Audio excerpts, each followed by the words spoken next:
Welcome to Connecting with the Toms podcast. I'm your co-host, Julie Tom, a trauma-informed movement specialist. I'm Dr. Dick Tom, a biological medicine physician. We wish to share the untold truth about health and fitness industry based on our combined 70 plus years of experience. We want you to connect and feel empowered in your own mind and body by interacting with each other. This show is about connection for you, for us, and for the world. This is Connecting with the Toms podcast. Let's start connecting. Welcome to another episode of Connecting with the Toms. I'm Julie, a trauma-informed movement specialist. I'm Dr. Tom. And today we're going to be talking about something that has kept me up at night sometimes, and I struggle with it pretty much every day. And today we're going to be talking about something that can help you, the importance of digestion. We're going to jump right off and talk about why is it important to think about digestion? Digestion is the type of thing that people generally do not think about unless they're experiencing some type of a symptom. Most specifically, the patients will describe it's generally in one of two categories. They either have what they perceive to be upper digestive problems, which means they have, bloating, or they belch, or they have, burping, or they have heartburn, meaning they have a pain behind their sternum. So that's one group of people, and maybe the same group of people, but a different group of people then also talk about digestive problems as far as their bowels are concerned. So they either have chronic constipation, which we'll talk about that means, or diarrhea, which meaning food is not being properly broken down, not being properly eliminated efficiently. So I guess we can start with what's supposed to happen in general is, biggest thing is that, you eat your meals. We can talk about whether it's intermittent fasting or 3 meals a day or whatever, but, the body then goes to work. And usually after a meal, about 40% of your blood is converted or diverted to your digestive organs in order to break down this food that you've just eaten. And if everything's working properly over the course of the next, we'll say 24 to 36 hours, the food you ate for dinner, ultimately, the waste of that we basically don't utilize should be removed the next day as far as the bowel movement is concerned. So theoretically, by definition, a bowel movement should be a minimum or about 24 to 36 hours after you've eaten food. And how do you know if that's the case? Generally we say, well, do we corn on the cob? Because we don't chew every kernel, it's probably likely that a few of those kernels will ultimately pass through. Or if you eat something like beets or that's fairly red, from the time you eat them to the time you start to see them, see a red color in the stool, would give you a guesstimate of how long it takes to ultimately go through your digestive system. But ultimately, the focus of why we eat food, first of all, is not just because to feel an empty pit in your stomach, but it actually is providing all the nutrition necessary for every single function of your body.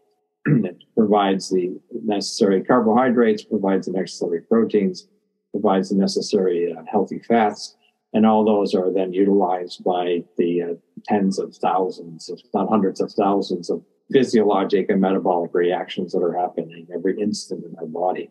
So what are some signs of poor digestion, other than knowing that my kernel of corn took more than 36 to 48 hours to get through?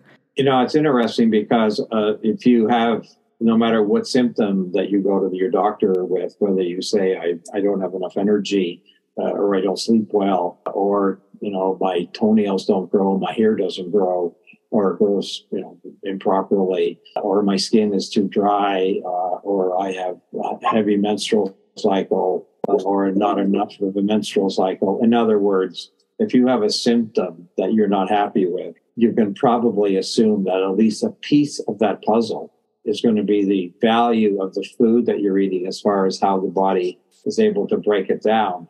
So we always say in biological medicine that the digestion, health begins in the gut.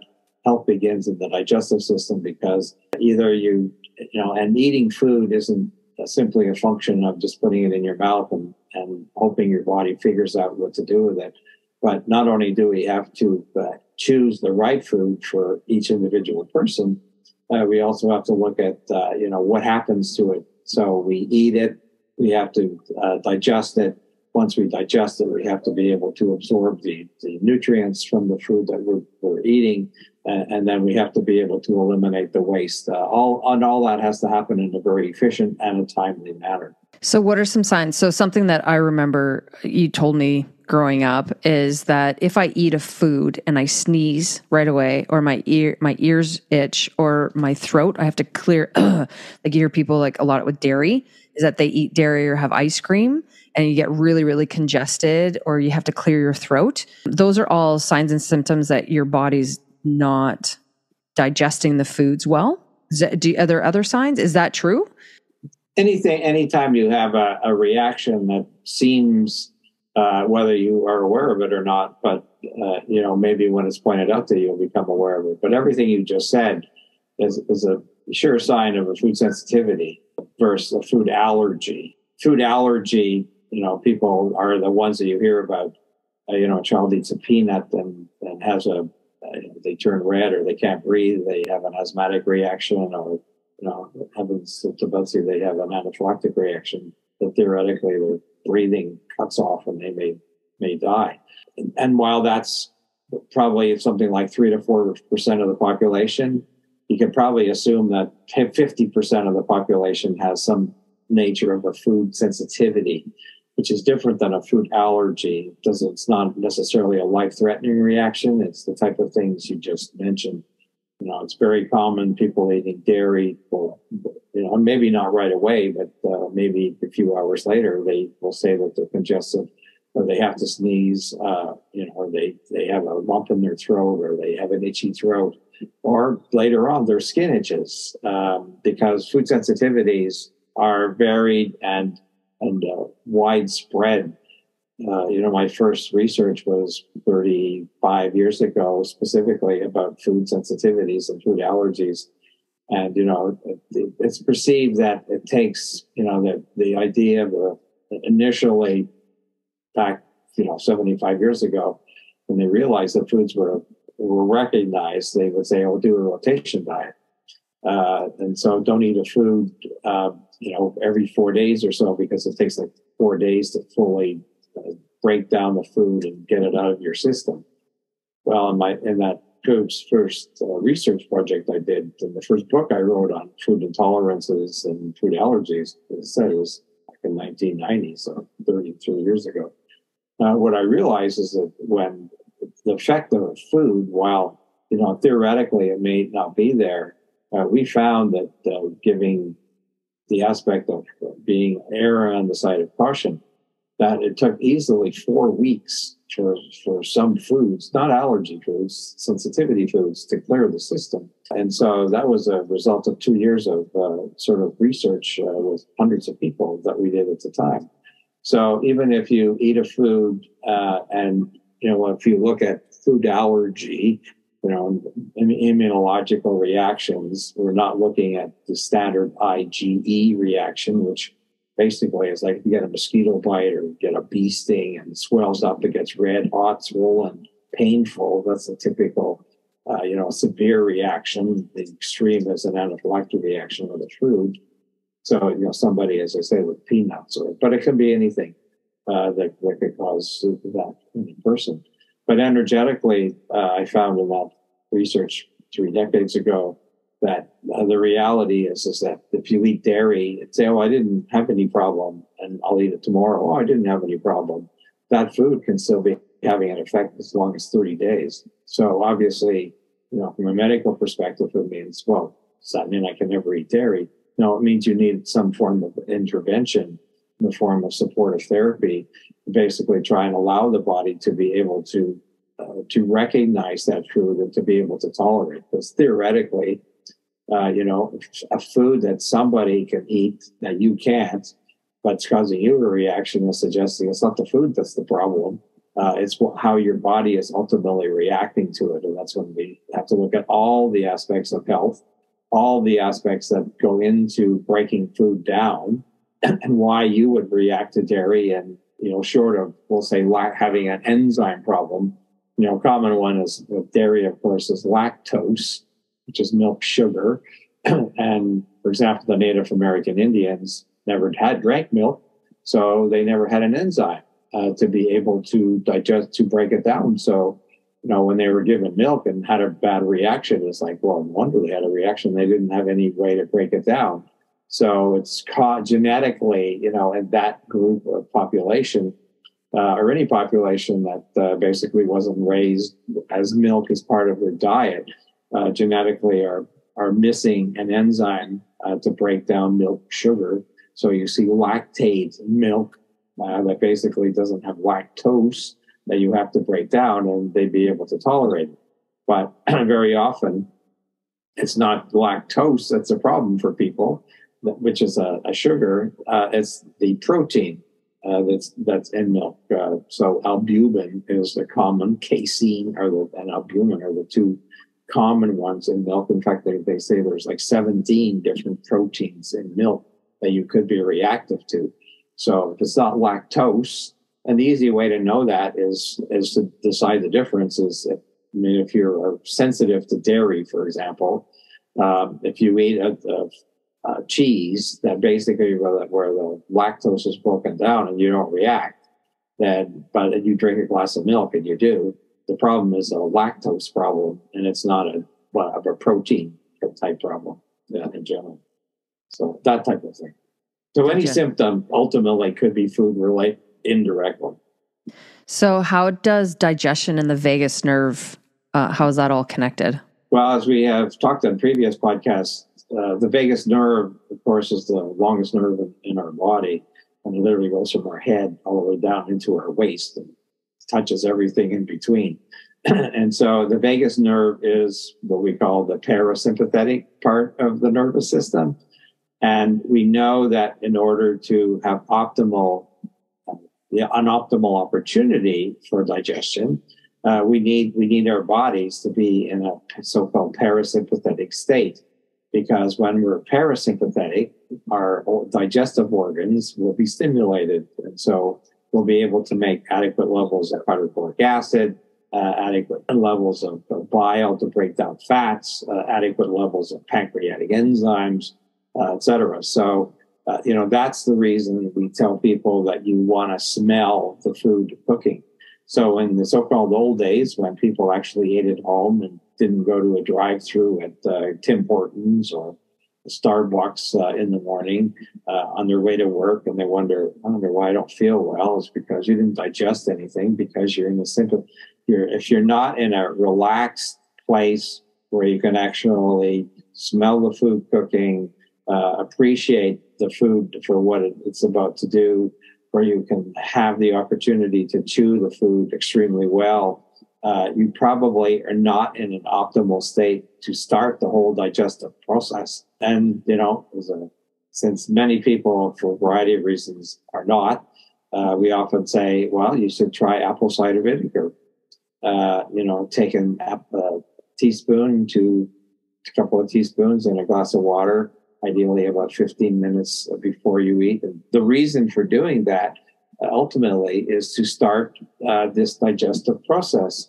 And how it does it, and how food smelling, food cooking does the same thing, is it stimulates a hormone called CCK, cholecystokinin.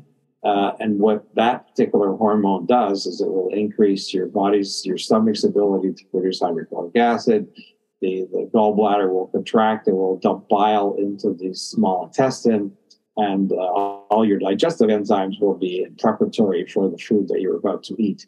So you're actually not waiting to eat the food and then having to wait 15 minutes to try and digest. And that's probably the most common reason that people will tend to overeat.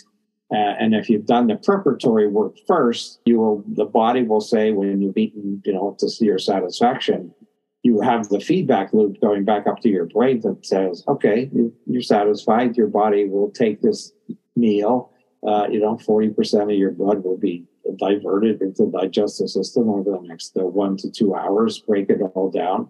You'll get the nutrition and the value out of that particular meal, and it will satisfy all your other organs for what it is that they need for them to do all their myriad of hundreds of thousands of functions. So is it true that if you eat when you're stressed? Well, actually, first, I have two questions. So how much apple cider vinegar should I consume before I eat?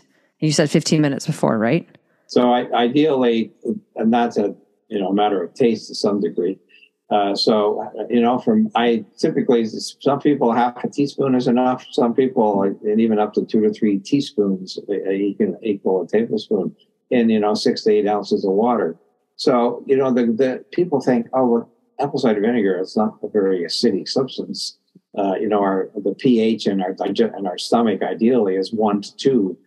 Apple cider vinegar is probably like 5.5 or 6, which is barely acidic because neutral is 7 at this point in time.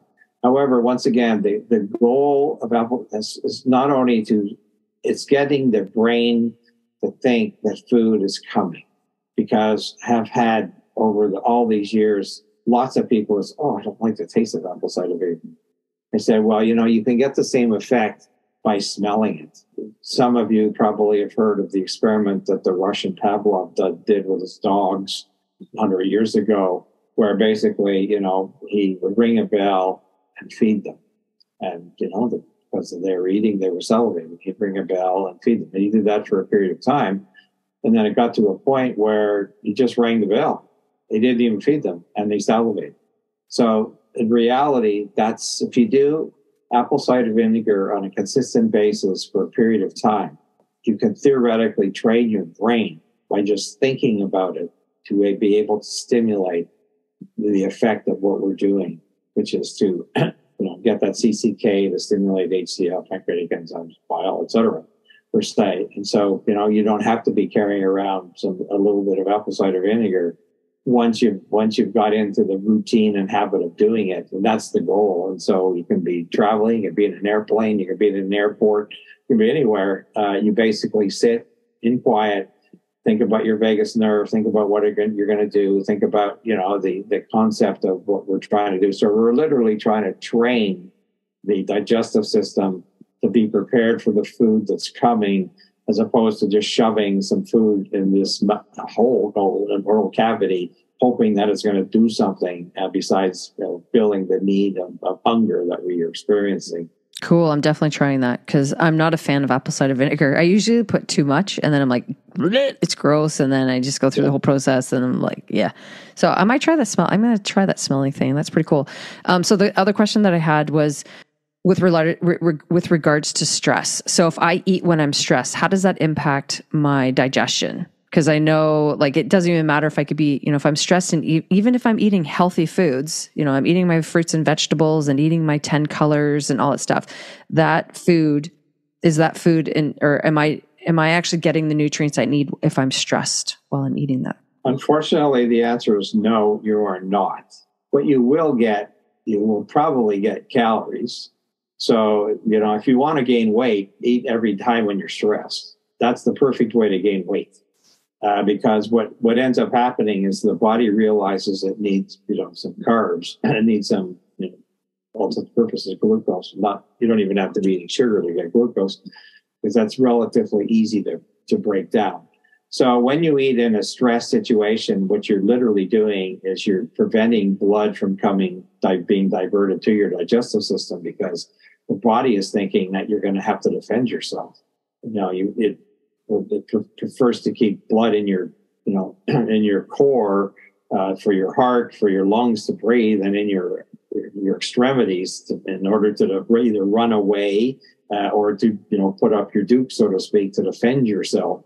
So you're not getting the opportunity that all these digestive juices are being stimulated, because the sympathetic stress, the sympathetic nervous system, the function is to shut down the digestion. Because if you're going to have to defend yourself, it says, well, I don't want you to go and have to have a bowel movement in the middle of this war that you're fighting. So I'm not going to stimulate peristalsis.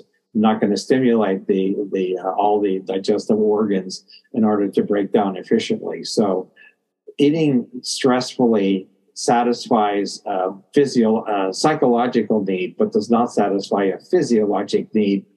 And once again, it's the guaranteed way. And when people say, "Well, I want to lose weight," and the number one rule of weight loss is you have to be in a parasympathetic state.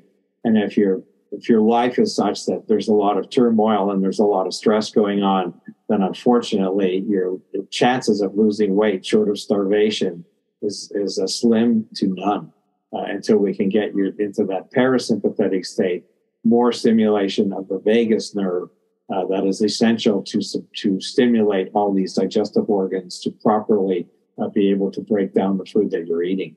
So to add to that, something I've come to realize in my own weight loss journey and my own journey in terms of digestion is trauma is very stressful, yes, and it impacts the body in many, many different ways. And something that I discovered is that even because most people are like, if you want to lose weight, eat less calories.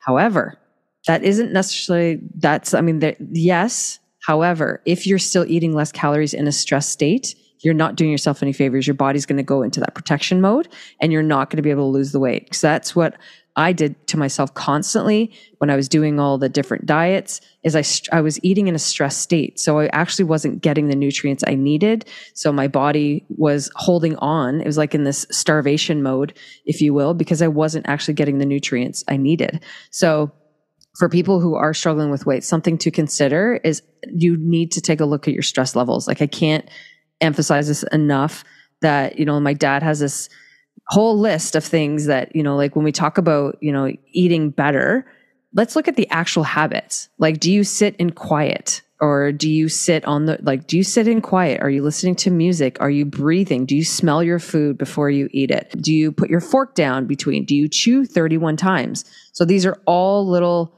habits that you can do to help you induce a parasympathetic state to help you actually digest your food. So that's a fantastic way to start improving your digestion. Dad, what are some other ways that you could do to help improve your digestion? Just to reiterate a couple of things you just said, the research has found that literally if you put your fork down between each bite of food and didn't do anything else, you would lose 5 pounds within a year. And why? Because you're slowing down, and what happens is you get the feedback loop going back up to your brain, and you realize that you're full sooner than otherwise. And to flog the elephant in the room that you've just been talking about, probably the number one rule of digestion is stress, and it is without any doubt the number one thing, maybe short of food sensitivity, that basically affects people's health. From a digestive perspective. And because stress is designed as a protective mechanism, if you look at, the recent trauma in Turkey where the earthquake, and there was a gentleman, I believe, found 11 days after the actual earthquake.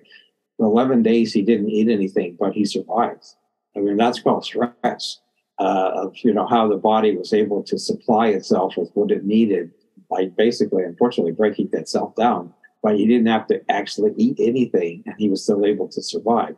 We know we can't survive more than 5 or 7 minutes without breathing, and theoretically, he also survived without water for 7 days or 11 days, which is pretty phenomenal because that's usually. Obviously, he was in a very severely dehydrated, malnutrition state. What he did, his body was able to survive. We're not suggesting that, of course. We're suggesting that typically you're supplying an adequate level of nutrition, at least every 24 hours. And so we can talk about the idea of intermittent fasting from a physiologic perspective as we have evolved as Homo sapiens. The idea is that, theoretically you give your body, a 14 to 16 hour physiologic break, which for not everybody can do that. And it's not recommended that everybody do that in general. because they're physiologically not able to break things down. But, the idea of intermittent fasting, let's say that people will eat between 11:30 and let's say 6:30 in the evening, and then in the in-between time, they're drinking water, making sure that they don't get dehydrated. But that's not for everybody. The typical morning, noon, and evening meals is what a lot of people will require. You mentioned the other thing about weight loss, I could say, is the theory now of calories in, calories out. Is actually a bit of a phony whole idea. That's what weight loss is all about. Because everybody knows if you just decrease your calories and, I'm going to run around the block and exercise 7 days a week like a mad fool, it's like somehow I'm going to burn these calories off. Well, that's called stress. All you're going to do is put your body into more stress. And then they said, oh, I lost a pound this week. And then they drank a glass of water and they said, oh my God, I gained 2 pounds. So it's a false theory. It doesn't work, despite all the ads on television, despite all the, January 2 resolutions. It's like, oh, well, because of holidays, just join the gym, do more activity and eat less and you'll lose weight. Well, nothing lasting. What we're talking about is ultimately how you lose weight, which is basically to properly stimulate things, the things you just said. Smell the food cooking. Think about the food you're going to eat. Think about what it is that you're going to do. Chew, 31 times seems a ridiculous amount. But if you want to lose weight, I guarantee you, if you chew 31 times, you'll lose weight. You'll lose more weight than calories in, calories out type thing. The other thing that hasn't come up is people drink when they're eating, which is like, that's a big no-no. It's like, oh, what do you mean drink while we're eating? That's when you go to a restaurant, what's the first thing they do? What would you like to drink, sir or madam, per se? Why? Well, mostly because they want you to sell something. But the goal is, if you have to drink something when you're eating, all you're doing is washing it down. What are you doing? You're diluting the very enzymes that we've basically been talking about to be able to digest the food. So theoretically, you should stop drinking about up to 15 minutes before you're eating. And I think the English have it correct, with the idea of tea after dinner. So, but they don't have the tea brewing when you're eating. They basically eat their meal. Then the wife, because she's usually the one who does it. She gets up, she goes, turns the stove on, she starts to boil the water. After the water is boiled, you put it in the teapot, you let it steep, and then 10 or 15 minutes after you eat, you start drinking it. I mean, that's the ideal way to include liquid with your meal. And if you need to include liquid in the meal, what it means is you're not chewing 31 times, which means you're not stimulating your salivary glands to produce enough saliva, which is why we are producing it, because if you actually produce enough saliva, you can almost digest, I forget the number, I'm going to say half of your meal could be digested before it even hits your stomach. If you actually masticate adequately enough, often enough to totally mix the food that you're eating with your saliva, because your saliva also has digestive enzymes necessary to break down some of the foods we're eating. So that's a big no-no, perhaps one of the biggest ones that people get away from. And if you not that you want to stare at people, but if you want to go to a restaurant and sort of, look at across the table at somebody who's eating, and you'll see that they'll put a bite full of food in there. They'll bite a piece of a hamburger or something, and it's chew, chew, boo, chew, chew, boo. So they chew it about twice, which means they haven't mixed anything with their saliva, and they're following it immediately with a sip of soda or wine or something like that, per se. So speaking of wine and alcohol, when are you going to? So I was just going to ask you that. You read my mind. So the idea is, well, people do it because one of the things that's positive about that is it will probably slow you down. It'll mean that the meal will take longer period of time, which is good. Because you want meal, you don't want to, put the food in front of you and 5 minutes later you're getting up from the table and walking away. And the body says, what just happened? Where did all that come from? Because I'm not prepared for that. But typically, if people are savoring wine, it's a negative aspect, but it's also a positive aspect because it can be part of the parasympathetic place where we're trying to get people to ultimately to do that. Some people will basically, as they're preparing dinner, they may have a glass of wine, which is actually okay because it will, if it's doing this, if it is indeed putting them into a parasympathetic place, that's what we want. It doesn't work when you're driving. It doesn't work when you're not at home. It doesn't work when you're not in a quiet place. But theoretically, there's some benefit from having a glass of wine if it indeed is doing what we're talking about, which is supporting vagus nerve function, supporting digestion, slowing you down, making you have hopefully a pleasant conversation with whoever you're having a glass of wine with. In general. So those are the positives that could come with, having that with a nice meal. We're not doing it 3 times a day, obviously, which means the other 2 meals that you're eating that particular day, we have to do all the things we've just been talking about. So is that the same for beer or hard alcohol as well? It doesn't matter. It's just whatever type of beverage you use to slow down slow down the digestion process. Is that acceptable? Ideally, that's really what the clue is. We tend to think of wine. I tend to think of wine as that aspect per se, but alcohol could have the same potential effect in other ways as that we're just talking about. Yeah, because my husband doesn't. Well, he does like wine, but he likes the fruity drinks. He'll kill me for saying that. He always gets like the fun ones. Yeah. So, are there any specific foods that can help repair or support my gut that I can start consuming? Well, we certainly look at, there's a specific type of nutrition. What do you need to repair your digestive system? You need probiotics in general. And so, there's very few people now who won't be familiar with probiotics. So you look at, we have prebiotics, we have probiotics, and now we have postbiotics.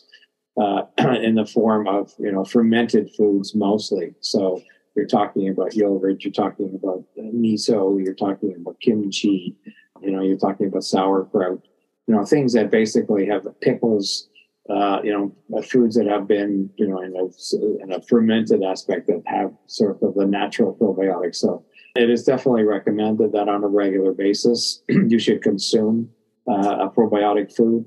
When Weston Price did his famous studies back in the 19-teens and 1920s and went to the 7, I'll call indigenous cultures in the world at that point, 100 plus years ago, that weren't so-called touched by Western civilization. Even the Eskimos up in, northern Canada, it's like, what the heck are they eating that's fresh? They lived on whale blubber and seals and polar bears. And it's like, where the heck's their probiotics? But they actually ate organ meats. That basically were able to supply that. So if you look at, where's your dog and cat, then where do people in the wild get it? What are animals in the wild? Then typically animals in the wild will eat the organs, and that's where they're getting their probiotics from. So we need probiotics on an ongoing basis. It is believed that about 40% of our stool is made up of probiotics itself, in addition to fiber and a bunch of other waste products that we're getting rid of. Per se. So it's certainly the number one type of a food that stands out. But how do you repair anything? It's minerals. And, everybody thinks of the macro minerals, the calcium and the magnesium and the zinc and the iron, et cetera. But, we have about 75 other types of minerals. And where do you get them? Think of sea salt. Think of the sea water that has a whole combination of, minerals. So minerals are the triggers. Food, vitamins, and everybody talks more about vitamins, but the reality is you can take all the vitamins you want. If you don't have minerals, the vitamins don't do anything. So the minerals are the catalysts that cause all the reactions, all the healing reactions to happen. And so your diet, and how do we get minerals? It's colors of food, which is why a recommendation, and the research has shown in 2018, the research came out that it used to be, eat 3 or 4 colors and eat they need 5, they need the colors, 7 colors of the rainbow. Well, now the research has all shown that it's actually 10. And what we're getting when we eat 10 different colors of fruits and vegetables are a whole variety of phytonutrients, which are even beyond the aspects of nutrition that we tend to think about, either a vitamin or a mineral that basically have been helpful. And so, if you eat a red apple versus a green apple, you're actually getting different nutrients. And they say there's upwards of, they've identified over 175 phytonutrients in an apple, which is why it's better to eat an apple than put it in a blender and juice it, because we're missing a lot of those phytonutrients in the peel and in the bulk and the fiber of the apple. So, the goal is eat the whole food, eat the whole thing, and you will get the whole combination and blend of things that we need. A lot of food, of course, is just like was calorie-wise.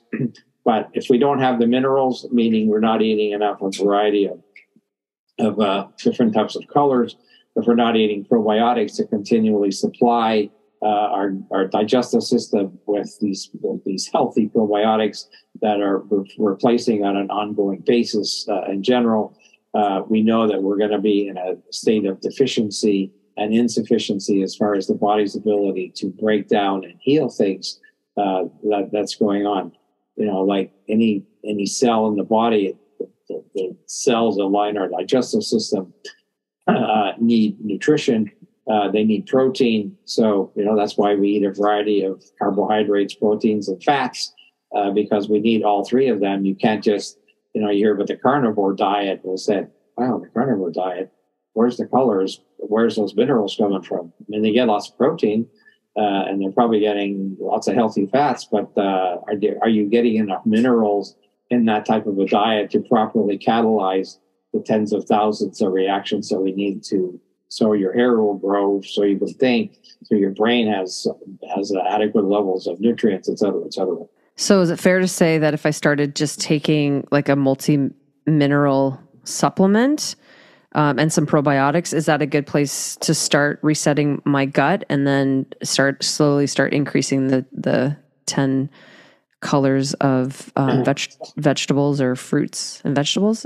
Would you suggest that, or you just focus on the food, don't worry about the... Well, I think you always have to focus on the food, but, as a physician, the patients are coming to see me because they have a specific need, a specific requirement, a specific goal of what it is that, otherwise they wouldn't be coming to talk to me. And so, yes, I routinely, every patient, I recommend that they do take a probiotic. Every patient that in addition to recommending all the diet things we've already talking about, because, if you're already having a symptom, it means you're behind the 8 ball. You have to catch up. Once we catch up, it'll be less important.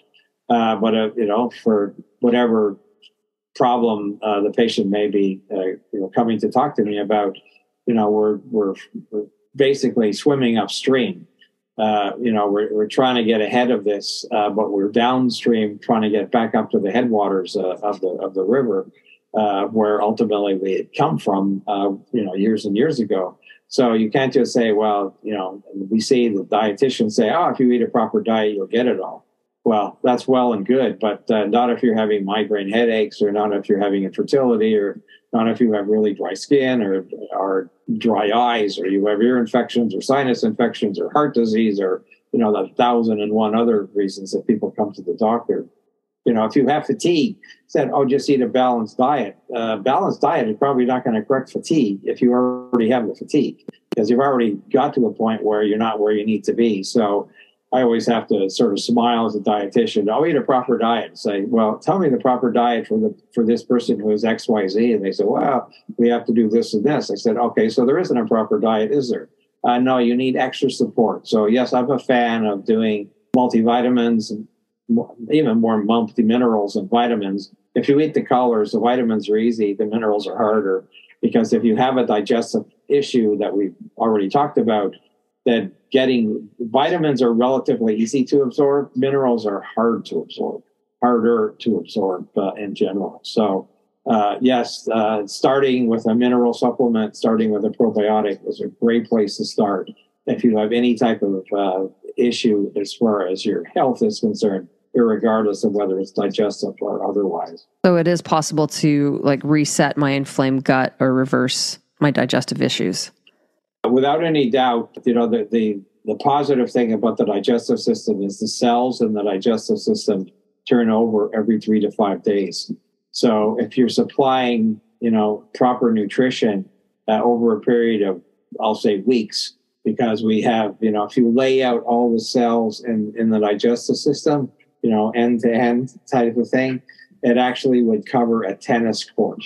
So you get an idea of the number, and look how tiny the cells are, because they're microscopic in size, and we're laying them out. They cover the tennis court. So, our digestive system is between 30 and 32 feet long. So there's a lot of cells in there. There's a lot of things that have to happen in there. So it takes, it's not like, oh, I'll change my diet for 5 days and suddenly I'm better.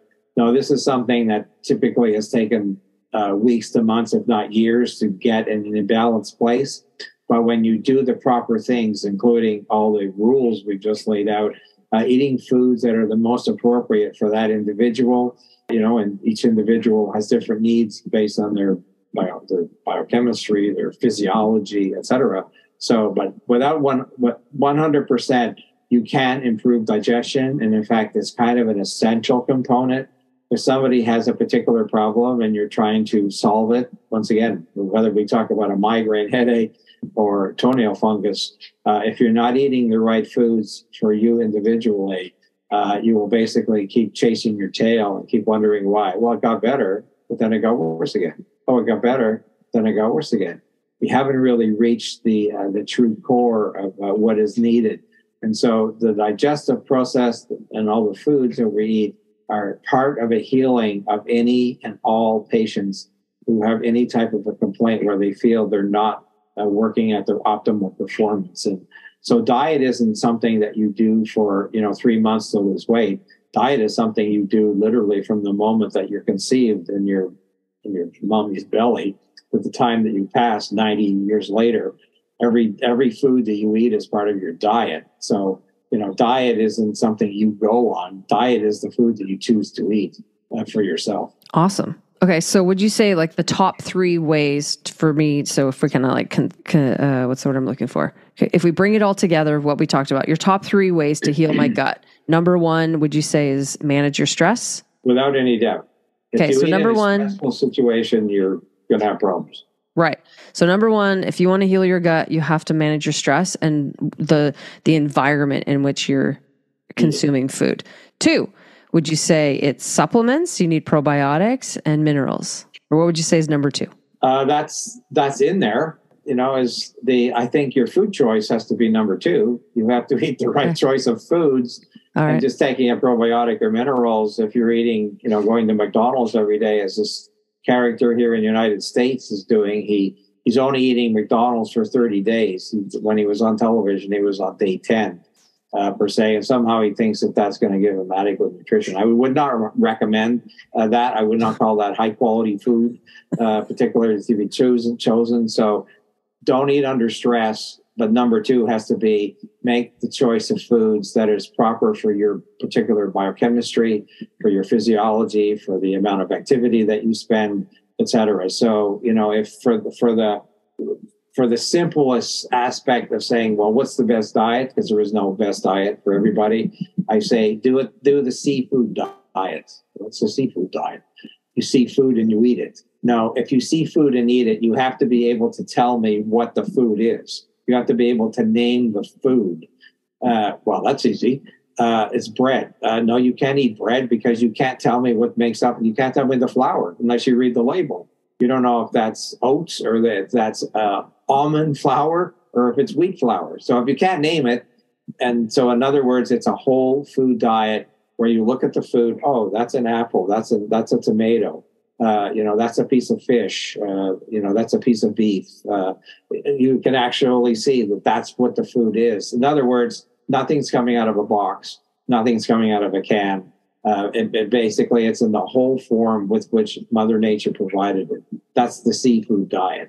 I see it and I can name it and I can eat it. So that's the best diet ultimately for somebody to start with and say, well, what about, then you get into food sensitivities and I get all that. But generally speaking, if you stopped eating something out of a box or a can, that dramatically would improve people's choices of foods so significantly that a lot of their digestive issues will dramatically improve just from that. So that has to be probably the choice of food. The second thing, in addition to not eating in a stressful situation. Okay, and so then number 3 would be the supplementation, or is there something else before that? No, I think number 3, then, the supplements in that particular case, even if we're doing the so-called seafood diet, is providing to try and catch up, because often we can't eat enough calories in enough food because, if you need a lot of different minerals, you need to eat a whole lot of, and people say, "Oh, I can't eat this much food."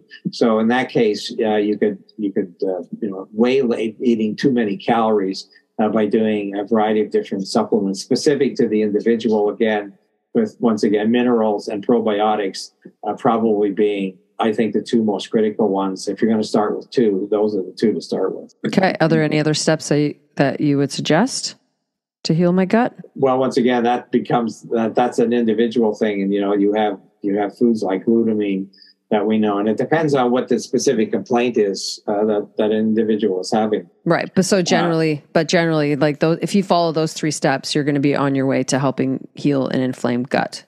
And remember, the BTGs. Remember the castor packs. I mean, that's a huge stimulation for the whole digestive system.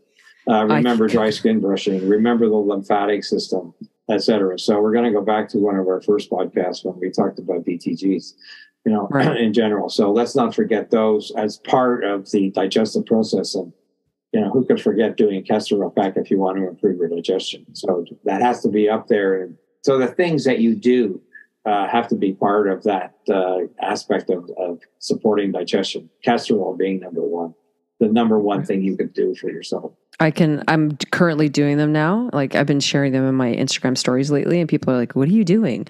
I'm like, supporting my digestion and my parasympathetic nervous system. So at the end of the day too, so just to add on, number 4 could be vagus nerve health. That'll go along with number 1 because of the stress. So, if you know some very successful ways to support your vagus nerve, there are lots and lots and lots of different ways to do that, but definitely the castor oil packs work. Every time I do it at night, because lymphatic work is definitely beneficial at night.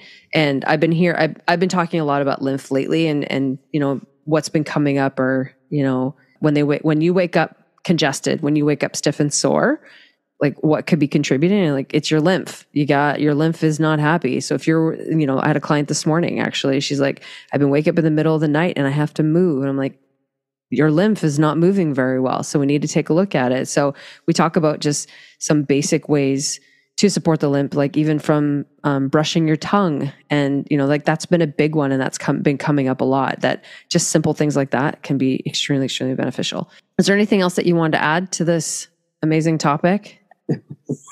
Well, I mean, we don't want to make this 2 hours long either. So, but yeah. So I'm like, hopefully this was helpful for you, the listener. If you do have questions, please send them in the comments of this podcast and we'd be happy to answer them. But yeah, do you have any other closing thoughts, Dad? It's unfortunate that we live in a society now that basically the only thing that people think about food is and I would say probably the most people think about food is they don't think about what the food is doing. They just think about it satisfying a need, a hunger need at the moment, but not what happens to the food and why are we actually eating and why we need it for our energy and our thousands and thousands of reactions that's going on. And that's unfortunate now that we see, again, I think they just said 40 to 50% of children now are in the obese category, which is incredibly disturbing. Unfortunately, COVID didn't help because people didn't move. They didn't go outside their house. They basically got food in. They just ate calories. There wasn't really a lot of nutrition associated with that. So the aspect of, how do we heal a nation? It's like we always say, the knee jerk is, avoid getting sick by eating healthy. What the hell's eating healthy? for people. It's for people eating healthy. They think, buying fast food every day or eating pizza 4 times a week, that's eating healthy. McDonald's will say, well, we have all the food groups. Is that really what eating healthy is all about? No, because people are not thinking about what it is that they're ultimately doing. And yes, ideally, you would buy organic foods. However, organic foods are expensive. And so let's just pay attention to colors. If we pay attention to colors as the one thing that you would focus on, that would dramatically impact a lot of people, because white, by the way, isn't a color. So it takes that flour, white potatoes, and all the obvious things that are rice that people eat that are white, that are filling, but unfortunately not very nutritious as far as what we're talking about as far as health is concerned. Yeah, white bread doesn't count. White bread doesn't count.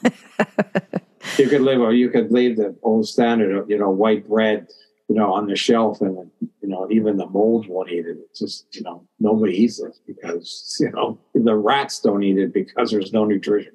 Well, at the end of the day, it's coming down to convenience, because I went to a nutrition talk, and basically the nutritionist that was talking is like, basically, when did when was the shift? And the shift was when the woman started entering the workforce.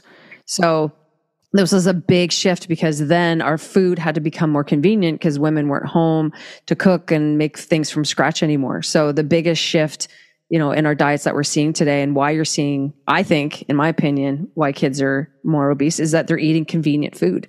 And that convenient food, there's not much nutritional value.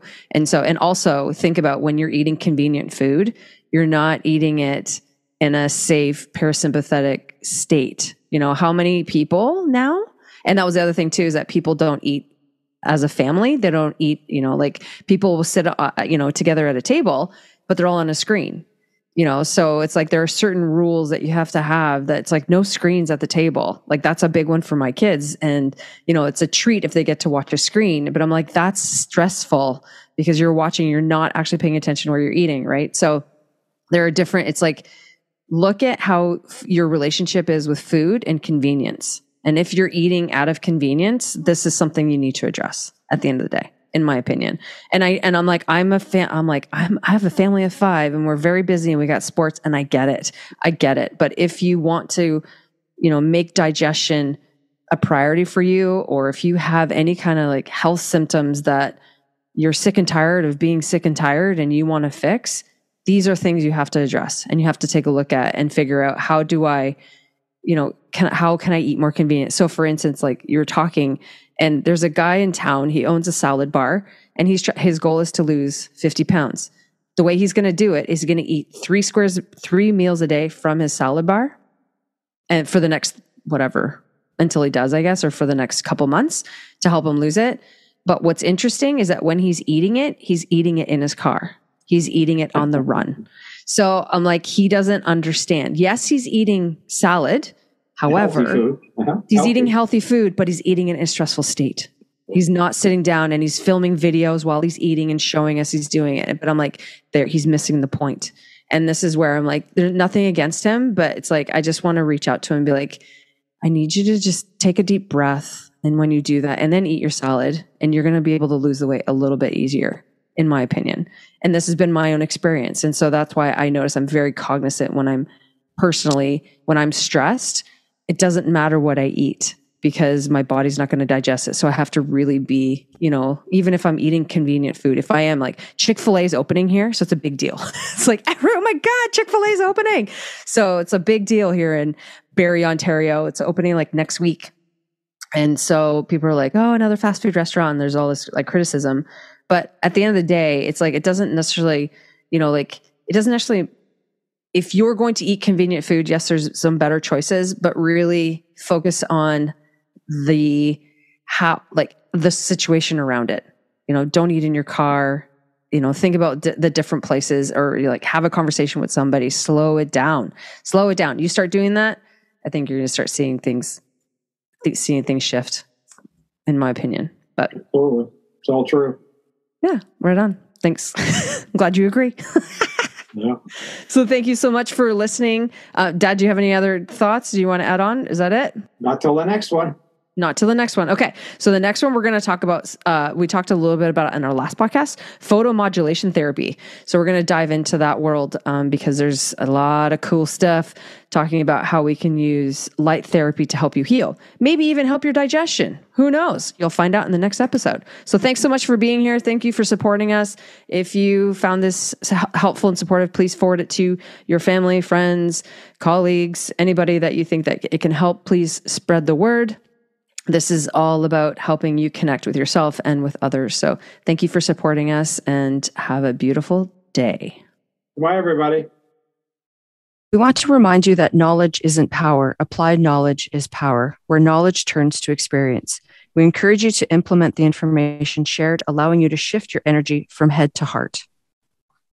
If this is your first time listening, we would love for you to subscribe to connect and grow with us in the coming weeks.